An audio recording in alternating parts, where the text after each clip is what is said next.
Ladies and gentlemen and ladies, welcome to a post-game reaction of Oilers Fan Reaction Game 5. Kings, Oilers. Let's talk about it.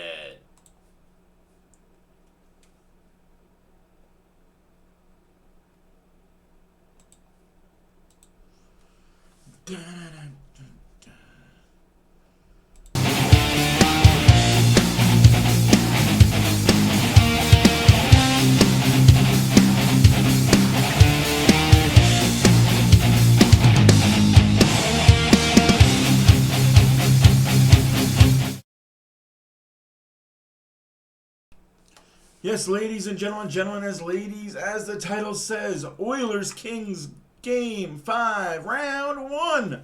Oilers win, play La Bamba Baby. Now, let's play some La Bamba Baby. It'll be the only video in this video. It'll be the only cut screen in this video. I'm going to make this short, I'm going to make this sweet, I'm going to make this everything you'd like to eat.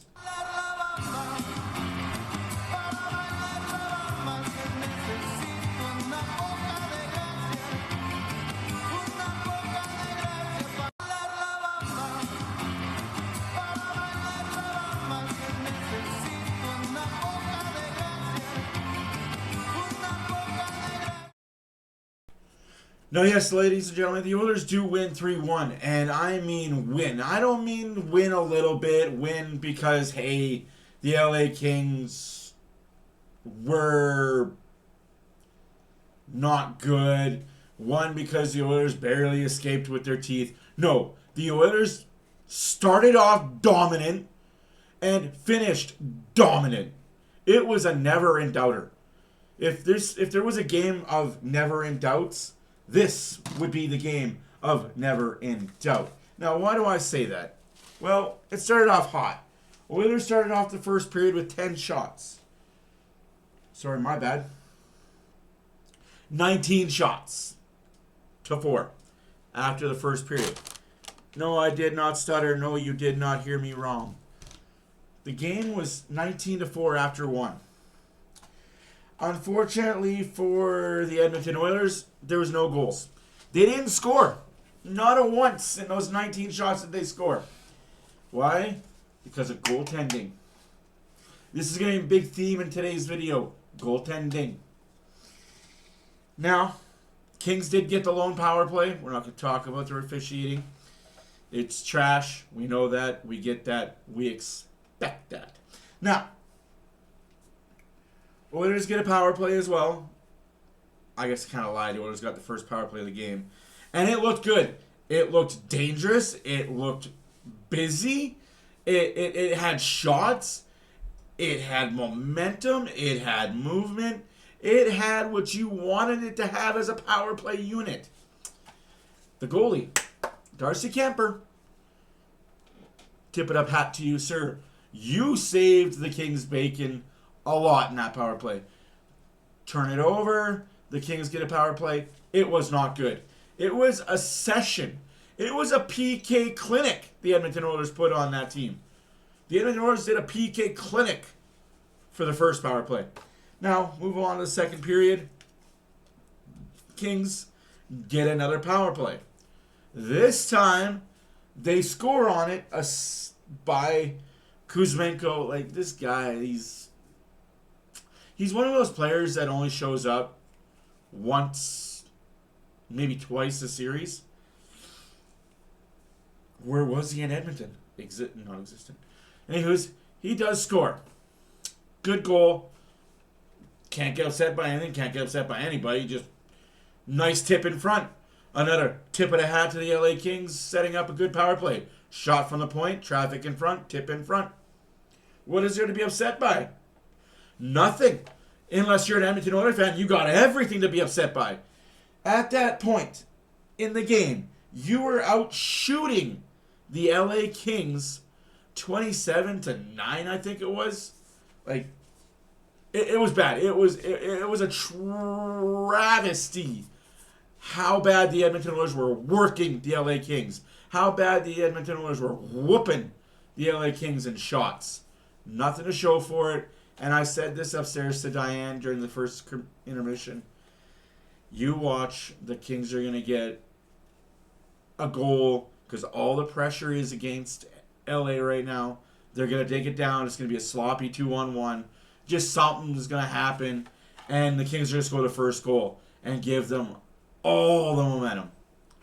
And it did. And they did, right? They scored the power play goal. Kudos to you. Oilers get another power play because even ups happen. No goal. But this one looked bad. This power play just wasn't good enough. Yeah, they were getting shots, but they were getting blocked, and the players were taking up lanes. The first power play looked dangerous. The first power play looked like they were back. And laissez-faire, this one was just kind of going through the motions of the power play we've seen for the last 14 days. Anywho's, Oilers do end up getting some pressure, some momentum. Picard makes a really good save. Puck gets cleared down the ice.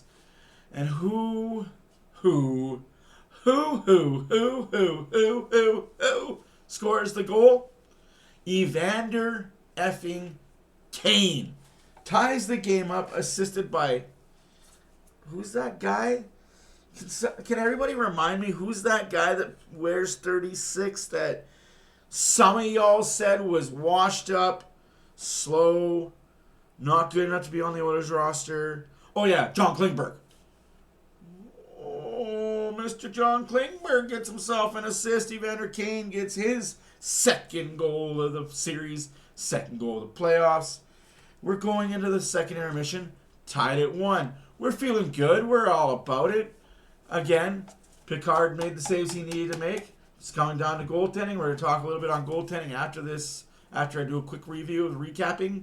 And the shots after 2 periods. And no, I wouldn't be lying to you.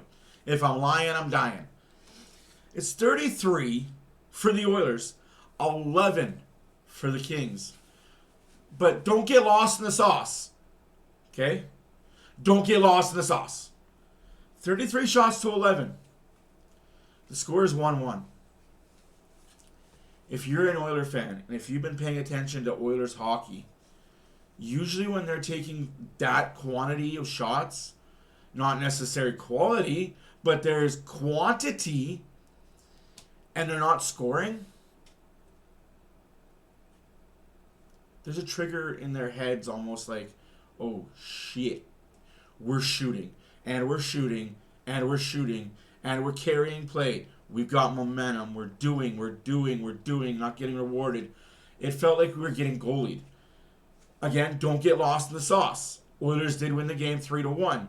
Yes, there was an empty netter.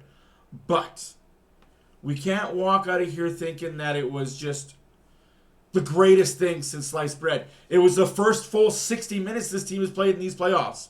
I will say that, and I will shout that. It was the first full 60 minutes that this team has played in the entire playoffs. Probably the best 60 minutes this team has played all season, going back to game 1 in October. Dare I say, dare he say? He say the best game of 60 minutes this team has played all year, including the regular season. Now, we're going along, we're getting along to go along. And the third period starts, and damn, is that Klingberg again? Oilers are getting hemmed in. Oilers are getting pushed. Oilers are getting pummeled. Oilers are getting hit. Oilers are getting puck pursuit. LA's just kind of doing their things. Coming wave on wave, looking for that goal. LA's coming. LA's coming. LA's coming. LA's coming. Here they come again. Here they come again. Here they come again. LA is coming to get that goal because they know if they get the second goal, they can just play a little bit of defense, sit back a little bit, and make the Oilers come to them. So that's what they do. They keep coming. They keep coming. Klingberg clears the puck down the ice. It hits an LA King forward in the arm at center ice. It is picked up by Podkolzin. Podkolzin gives it to Arvidsson. Arvidsson shoots it off the blocker of Kemper. And who would you know It's Johnny on the spot. Matthias freaking Janmark. 2 goals all year, Janmark. But Matt, the Oilers are old. The Oilers are slow. We gave up so much to get Arvidsson. We gave up so much to keep Janmark. Why do we get all these old people? For this reason. Play off hockey. Now, it is 2-1 Edmonton. Janmark's second goal of the season. Second goal of the series. Again, assisted by Arvidsson and Pog Colson. Now, Kings get another power play because of course they do. Now, as you guys have noticed, I glossed over something that happened in the second period. I did that kind of on purpose because I'm going to touch on it now. There was a situation in that second period where the Oilers had full pressure, where the Oilers were just coming upon wave on wave. A player, number 55 for the LA Kings, puts his hand on the puck in the blue paint. Now, I'm not a rule book expert or anything. I haven't read the NHL rule book cover to cover twice. But I believe there is a rule in the rule book. A defensive team cannot put their hand on the puck in the blue paint to stop it from going over the goal line. Last, a penalty shot will be rewarded. And if it is in the last minute of play and the goalie is pulled and they do that, it is an automatic goal. It looked like to me Byfield absolutely put his hand on the puck and he swiped it away. Ref is standing over it. Ref is looking right at it. There's no excuse if you see the replay from TNT because Sportsnet, you suck at replays. You could see the ref standing right there looking at it. Looking at it. No call on a play. No penalty shot. Play on! All right. But puck don't lie. Oilers overcome. Oilers overcame. Oilers were down 2-0 in the series. Came back to Edmonton 1-2. We are tied. Now the Oilers are up 3-2 in the series. We're coming back to Edmonton tomorrow with a chance to close it out. Now, like I said, don't get lost in the sauce. Oilers get an empty net because Kings are pressuring. They're down 1. Hopkins scores, assisted by McDavid and Draisaitl. Draisaitl becomes the 3rd highest point total against one team in Oilers playoff history. He loves playing against the LA Kings. Anyways, the Oilers outshot LA when all was said and done by 24 shots. Shots were 46-22. Now, the reason why I'm holding this helmet, and this is where a little bit of controversy is going to happen. I said this when the series started, and I said this after Game 3, and I said it after Game 4, and I will say it again after Game 5. You could have had a pylon. You could have had an E-bug goalie. You could have had any goalie playing in net for the Edmonton Oilers these last 3 games. The Oilers were not losing Game 3. The Oilers were never going to lose Game 4. And they sure as hell were not going to lose Game 5. Why am I bringing this up? Because I'm reading a lot of, oh, well, this is Calvin Pickard's team now, and this is Calvin Pickard's net, and this, that, and the other. Stuart Skinner never would have made these saves. I want to tell you guys right now, that's half truth. You could have had Patrick Roy, you could have had Martin Brodeur, you could have had Eddie Shore, you could have had Vezina himself, you could have had Esposito, you could have had Billy Smith, you could have had Bill Ranford, you could have had Grant Fuhrer in net in games 1 and 2. You could have had the greatest of the greats in games 1 and 2. The Oilers didn't have their legs. The Oilers didn't have their game energy. They didn't have their chemistry. They didn't have their timing. You could have had anybody in net in game 1 and 2. They were not winning those games. Now that the Oilers have found their legs, now that the Oilers have found their energy, now that the Oilers have found the chemistry, now that the Oilers are back, you can have anybody in net, and you're going to win the games more often than not. It's not like Picard's playing all world. Like that's the point I'm trying to make. Yes, he's made some pretty great saves, and I will take nothing away from Picard. I will not shit on one goalie to pump the other one. He's made saves, abso-freaking-lutely, but he's let some softies in. The team has found themselves. The team is back playing the way they should have been playing in March. The way they should have been playing in February after Four Nations. But they are back now, and we're benefiting from it. Skinner's benefiting from it. He gets to sit and mentally rest. Picard's benefiting from it because, hell, it's his net. It absolutely is his net. I don't expect to see Skinner until they lose a game. Possibly even 2. I just am tired of the controversial topics of Stuart Skinner sucks, Calvin Picard is way better. To the eye, it looks that way. To an untrained, unprofessional eye, to the average fan, it would appear numbers don't lie, and Stuart Skinner's numbers were bad for 2 games, and Calvin Picard's numbers are better. To the untrained, not-so-smart person that focuses on analytics all the time, yes, but you have to dig deeper. The Oilers in game 1 and 2 were not good enough. They were not prepared. They were not game shape ready. They were lagging behind. Plays that come second nature to Leon Draisaitl and Connor McDavid were missing by fractions.